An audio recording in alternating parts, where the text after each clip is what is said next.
بنبدأ القصة ببنت عمالة تستنجد وبتقول: ارجع لقلك دليان، انت بتعمل ايه بالظبط؟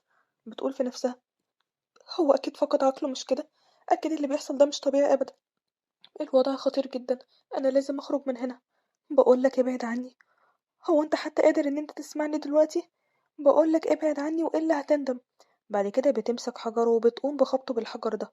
بتقول في نفسها: الراجل اللي انا ضربته ده اسمه ديليان ساينز، السيد الشاب، دوق مملكة ساينز. عنده قوة كبيرة جدا مش أقل من قوة الملك. هو مصدر الدمار. هو الشرير للرواية اللي أنا انتقلت ليها. كان معروف باسم الدوق الوحشي الملعون. الأشواك السوداء بتمتد من قلبه إلى رقبته. هي دي علامة اللعنة. العلامات دي بتدعك في حالة عقلية مجنونة، وبعد كده هتختفي لما تاخد حياة الشخص. أنا ضربت الدوق الوحشي في الحالة دي، بس أنا مقدرتش أسيبه يموت وأمشي. بعد كده اضطريت إن أنا أخد الراجل ده، أساعده وأقوم بعلاجه. أنا فين دلوقتي؟ وأنتي مين بالظبط؟ نعم. بتقول في نفسها: هو فقد الذاكرة ولا إيه؟ بعد الشخص ده ما فقد ذاكرته بأيام بتلاقيه بيقول لها: خليكي صادقة معايا. اوعي تخفي عني شيء من أجل مصلحتي. هو أنتي ما كنتيش مرتاحة معايا عشان أنا شخص نبيل؟ بتقول في نفسها: إيه ده؟ هو ذاكرته عادت تاني ولا إيه؟ أنا ما قلتلوش أبدا إن هو شخص نبيل. اسمعي، أنا لما بشوفك قلبي بينبض بسرعة كبيرة. أنا رأسي بيؤلمني زي ما يكون هينفجر، ودلوقتي بشعر بالدوار. أنا بعتذرلك جدا إن أنا نسيت، ودلوقتي أنا هتحمل المسؤولية عن كل شيء. بتقول في نفسها: إيه ده؟ أنا مش فاهمة هو بيقول إيه بالظبط. هو أنت شكلك فاهم الموضوع غلط. أنت بتقول إيه؟ للأبد. أنا هبقى معاكي للأبد يا ليا. مش هسيبك أبدا يا سيدتي الجميلة وكل شيء بالنسبة لي. بتقول في نفسها: أكيد الشخص ده اتجنن تماما. إحنا مش في علاقة أصلا، هو بيقول لي كده ليه؟ أعتقد إن أنا دلوقتي بقيت مغمورة تماما في رواية. بعد كده بتفتكر اللي حصل من أيام. أنا دلوقتي في رواية البطلة بتاعتها اسمها القديسة إينا. هي قديسة ورثت قوة الحاكم. كان عندها 3 رجال بيحموها: الأمير كاسياس، والساحر شومان، والفارس فابيان. دي رواية خيالية عنهم، وهم اللي بيحموا العالم من الشر. الخصوم القوية كانوا بيختبروا آنف تجربة. حاولوا إن هم يحطموا العالم ويمزقوا ويجلبوا الخراب ليه. هي كانت بتحب العالم ده جدا، عشان كده قامت بالتضحية بحياتها. بس بعد ما ماتت سقطت الإمبراطورية. كانت نهاية الرواية دي إن كل المواطنين الإمبراطوريين ماتوا فعلا. نهاية مأساوية جدا. وبعد كده أنا كنت مجرد شخص إضافي في الرواية دي، ملوش حتى اسم. بس أصبحت ممسوسة بالكاهنة المتدربة. أعتقد إن الوقت اللي أنا فيه ده قبل ما تبدأ أحداث الرواية، عشان كده مفيش العديد من الأشياء المهمة لسه حصلت. بس برضه لسه مفيش الكثير من الوقت المتبقي. عشان كده أنا لازم أقيم الوضع. الاستمرار في البقاء في المعبد بيزيد من خطر التورط مع القديس. كل اللي أنا فاكراه إن القوة المقدسة بتاعتي بيتم استغلالها في المعبد ده.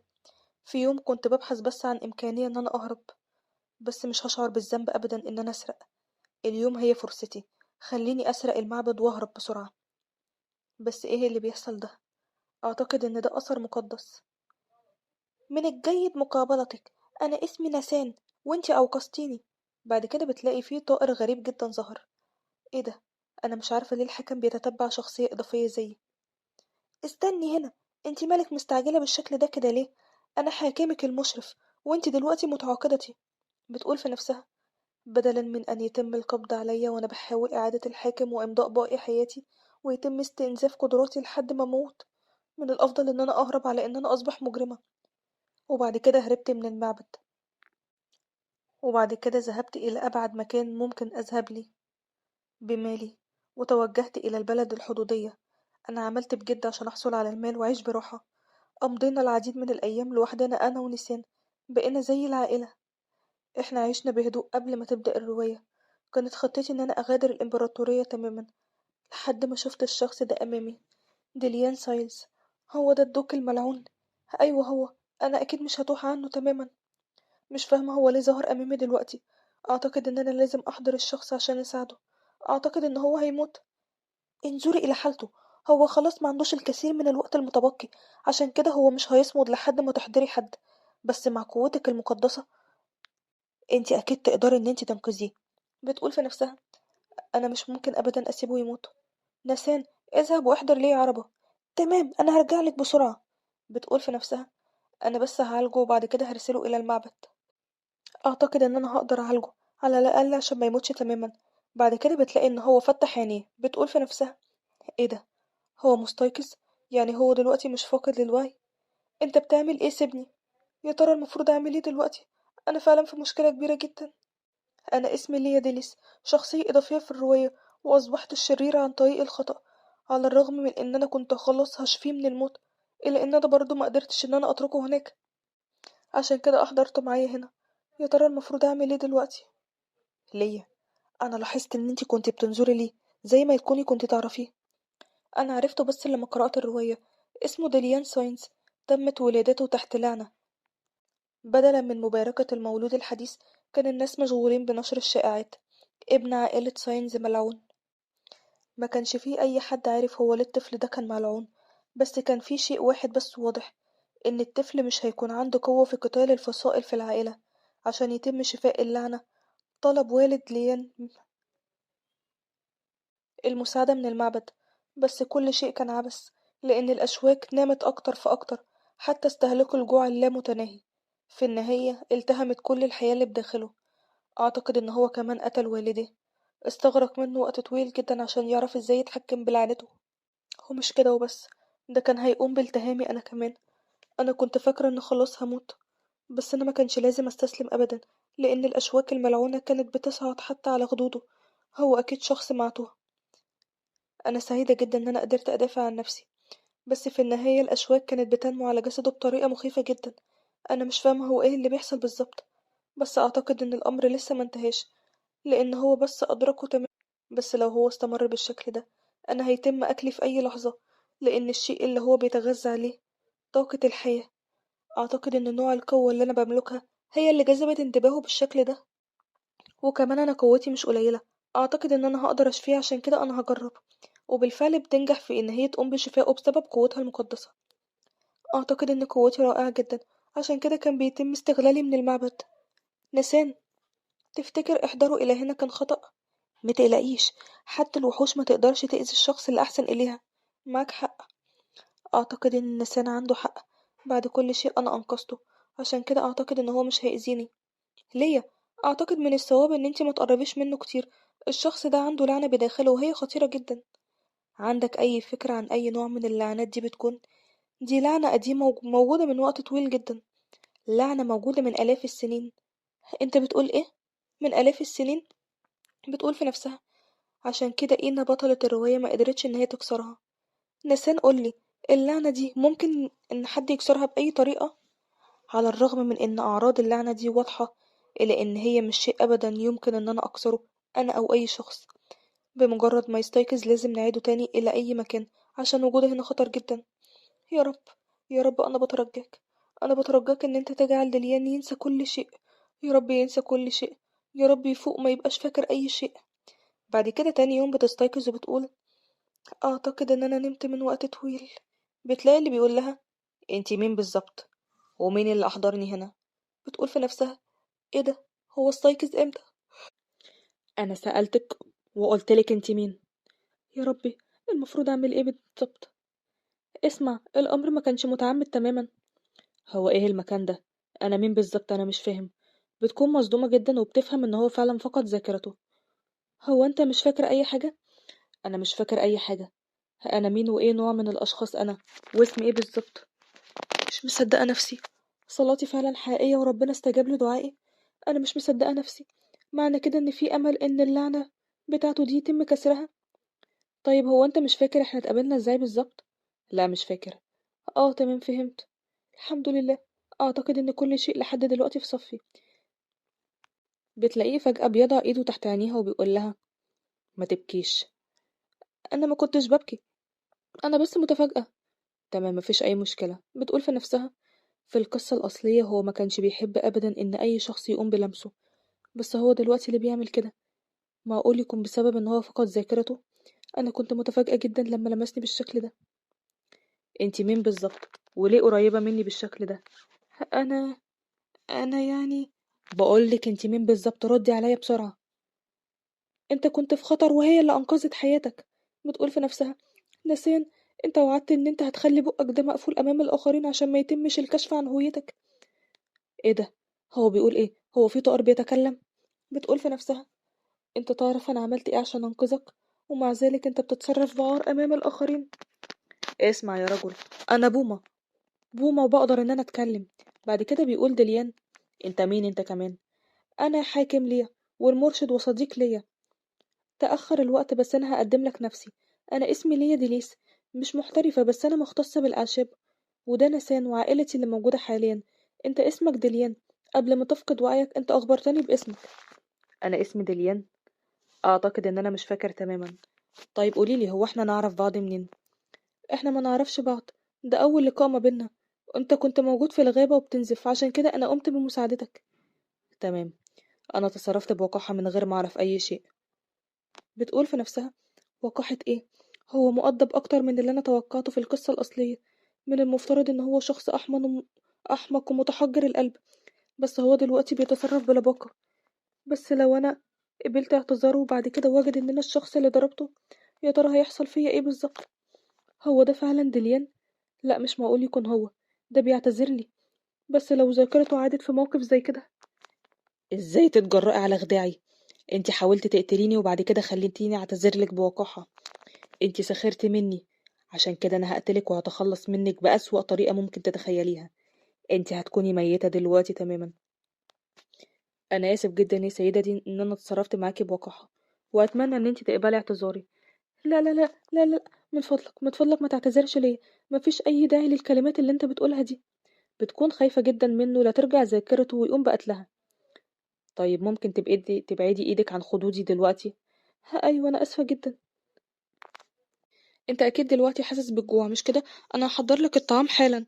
بتقول في نفسها: هو انا عملت ايه بالظبط؟ هو انا ممكن اسألك عن شيء؟ هو ده فعلا اول لقاء ما بينا؟ اتمنى ان انت تجاوبيني بصراحة. بتكون متوترة جدا ومش عارفة تقول له ايه بالظبط، وبتقول في نفسها: هو ليه سألني السؤال ده؟ هو شاكك فيا ولا ايه؟ حتى لو فقد ذاكرته، اعتقد ان هو لسه عنده نفس الشعور. اعتقد ان هو لسه عدائي تجاه الناس. ايوه طبعا، ده اول لقاء ما بينا، احنا متقابلين. انا لازم احضر له الطعام بسرعة، ولازم اغادر الامبراطورية قبل ما يستعيد ذاكرته، لان انا متأكدة تماما وقتها ان هو هيقتلني. بس اول شيء انا لازم اعمله ان انا اطعمه، لان هو ما كانش من ايام. بيقول في نفسه: انا مش فاهم انا ليه عملت كده، ايه اللي يخليني المسها بالشكل ده؟ بس الغريب في الامر ان كل الاشياء دي شكلها مألوفة ليا. يا ترى في اشياء زي كده حدثت من قبل؟ انا مش فاهم كمان هي ليه المرأة دي بتضايقني بالشكل ده. اسمعي يا بومة، اسمي نسان مش بومة. في شيء انا عايزة اسألك عنه. يا ترى ايه هي علاقتي مع المرأة دي؟ ما هي قالت لك ان انتم ما تعرفوش بعض. انا مش فاكر اي حاجة، بس يعني من فضلك مفيش داعي ان انت تقولي الكلمات دي او تعتذر. من فضلك ما تعتذرش. من الناحية التانية بتكون محرجة جدا بسبب اللي هي عملته. المرأة اللي انا شفتها دي اكيد فاكراني احمق بمجرد اصابتي بفقدان الذاكرة. من الواضح ان علاقتنا مش بسيطة ابدا، مش كده؟ بتقول في نفسها: اعتقد ان الشخص ده ذكي، بس هقوله ازاي ان ليا كانت هتحطم راسه؟ اكيد لو قلت له كده هيقتلها. اسمع، انا ما عنديش اي شيء اقوله لك يا سيد. طيب انا هغير سؤالي. انا عملت لها ايه بالظبط المرأة دي؟ انت عملت لها شيء رهيب، رهيب جدا. ايه هو الشيء اللي انا عملته لها؟ مش هقولك، لان انا لو قلت لك هي هتكرهني. بيقول في نفسه: يعني انت مش عايز تخبرني باي حاجة؟ يا ترى ايه اللي انت بتخفيه؟ يا ترى انت اقتربت مني بنية سيئة ولا لا؟ يا ترى هي اللي قادتني الى الموت ودلوقتي بتعمل كل المسرحية دي؟ انا لازم اكتشف كل شيء. خليني اخبرك بشيء واحد مؤكد يا سيد. انا لازم اقولك ان انت شخص محظوظ جدا، ويا ريت تحط الكلمات دي حلقة في ودنك. انت مخلص جدا لسيدتك من خلال ابقاء فمك مغلق. الطفلة دي مش سيدتي. معنى كده ان في علاقة مرعبة بين خادم وساحر. بيقول دليان في نفسه: يا ترى انت بتخفي ايه بالظبط؟ يا ترى افتح فمك ازاي؟ يا ترى هتقولي من نفسك ولا اجبرك على الكلام؟ ايه ده؟ هو ايه اللي انا بفكر فيه دلوقتي بالظبط؟ انا كده اتجننت تماما. هو انا خليتك تنتظر فترة طويلة؟ انا احضرت ليك الطعام.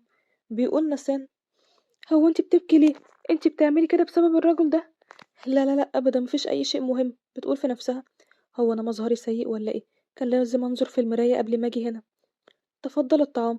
اتمنى ان انت تاكل بطريقة جيدة. بيقول في نفسه امرأة عندها وجه بالشكل ده، ازاي يعني افكر فيها بسوء؟ ازاي يعني افكر ان هي ممكن تقتلني؟ كل ده بسببك انت اللي خليتها تبكي بالشكل ده. بيقول دليان في نفسه اعتقد ان فعلا الامر كله كان خطايا انا اكيد كنت واخده معاها، اكيد في ما بيننا علاقة وانا خذلتها. وهي بتقول في نفسها هو معقول يكون غاضب مني عشان انا اتأخرت عليه في احضار الطعام؟ اسمعيني، انا اسف جدا، من فضلك اعطيني فرصة ان انا اعوضك عن كل شيء، انا هتحمل مسؤولية كل شيء. طبعا بتكون مصدومة ومش فاهمة هو بيتكلم عن ايه بالظبط. مفيش اي حاجة، انا بس عايزاك ان انت تكون كويس وترجع تاني على منزلك بامان. انا كمان عايز ده، بس مش هقدر ارجع دلوقتي الى منزلي عشان انا ذاكرتي مش كاملة. انا اسف جدا، هو انت حاسة بالارتباك بسبب وجودي؟ بتقول في نفسها اللعنة على وجهك، هو انت عايزني اعمل ايه بالظبط لما تنظر ليا بالطريقة دي؟ بس لا، انا مش هتخدع ابدا في المظاهر. اسمعيني، اعتقد ان من الخطر ان انا اخرج دلوقتي في وقت زي ده لان الطقس سيء. بس اليوم الطقس مش سيء ولا حاجة.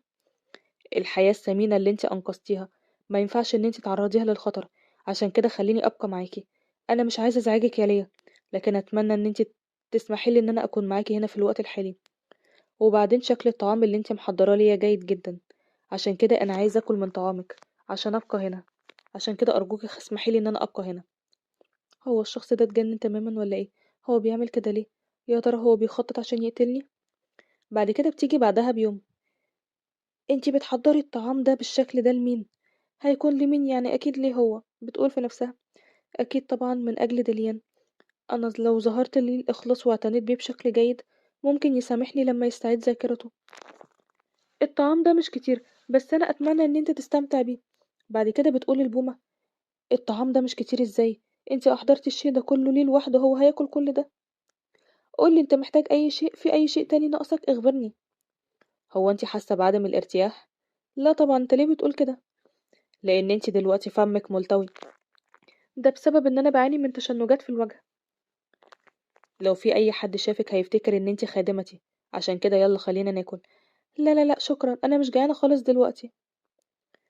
كنت بخطط ان انا اتناول الطعام لاحقا، بس اعتقد ان انا دلوقتي بقيت جعانة. بتقول في نفسها مجرد التفكير في تناول الطعام معاه بيشعرني بالغثيان، عشان كده كنت بحاول ان انا اتهرب منه. هو انتي دايما بتتناولي الطعام بالطريقة دي؟ بيقول البومة لا معتقدش، من الصعب تصديق ان الشخص اللي بيتذمر من الكسل وبيشبع من قطعة صغيرة من الخبز ممكن تكلف نفسها عناء تحضير الوليمة الفخمة دي. انا برضو كنت حاسس بكده. انا بقدر جدا الجهد اللي انتي بتعمليه دي ليا يا ليا، بس في المرة القادمة خلينا نلتزم بالوجبات المعتادة، وكمان خلينا نتناوب على اختيار الوجبات. تمام فهمت. بيتعافى المرضى بشكل أسرع لما بيتناولوا الطعام الجيد وبيحصلوا على الراحة الكافية، عشان كده كان لازم أطبخ ليك بشكل جيد طول الوقت ده. تمام، أنا بس كنت فاكر إن انتي بتحاولي تثيري إعجابي بأي طريقة. هو أنت بتحاول تضايقني مش كده؟ لا لا، أنا بس كنت بهزر معاكي، بس أعتقد إن في بعض الحقيقة في كلامي.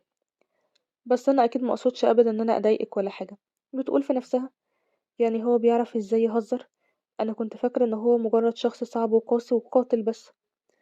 انا هقوم اغسل الاطباق دي. لا طبعا انا اللي هعمل كده.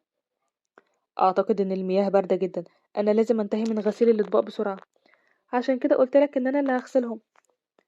ديليان سايلز بيغسل الاطباق؟ طب لو عادت لي ذاكرته انا هعمل ايه بالظبط؟ ازاي تتجرأي وتكلفيني باعمال المنزل؟ اوعدك ان انتي هتموتي اليوم.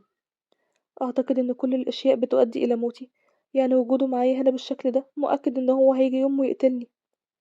قوليلي انا بتصرف بطريقة جيدة؟ يعني انا كده غسلتهم بشكل كويس؟ انت جيد جدا في غسيل الاطباق. بتقول في نفسها واضح ان انت ما عندكش اي فكرة عن اي شيء، لازم تغسل الاشياء دي بالماء الساخن. انا سعيد جدا عشان سمعت منك ده، كنت قلقان ان انا افسد الامر. بالعكس انت بتقوم بعمل رائع جدا. اعتقد ان مر ايام والوضع زي ما هو. انت قلت ان انت هتعمل اي شيء اطلبه منك مش كده؟ ارجوك ما تعملش اي حاجة في المنزل. كل ما يمسك شيء بيدمره، في النهاية هو دمر كل اشياء المنزلية. بيحاول ان هو يساعد لكن في الاخر بيخرب اشوائي. ايه ده؟ بيخفي ايده عني بالشكل ده كده ليه؟ انا سمعت صوت عالي. قولي انت اذيت نفسك؟ لا لا لا، الامر مش كده.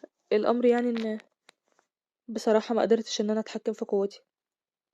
طيب الحمد لله إن أنت مش مصاب، كان من الممكن إن أنت تتأذى، لأن شظايا الزجاج خطيرة جدًا،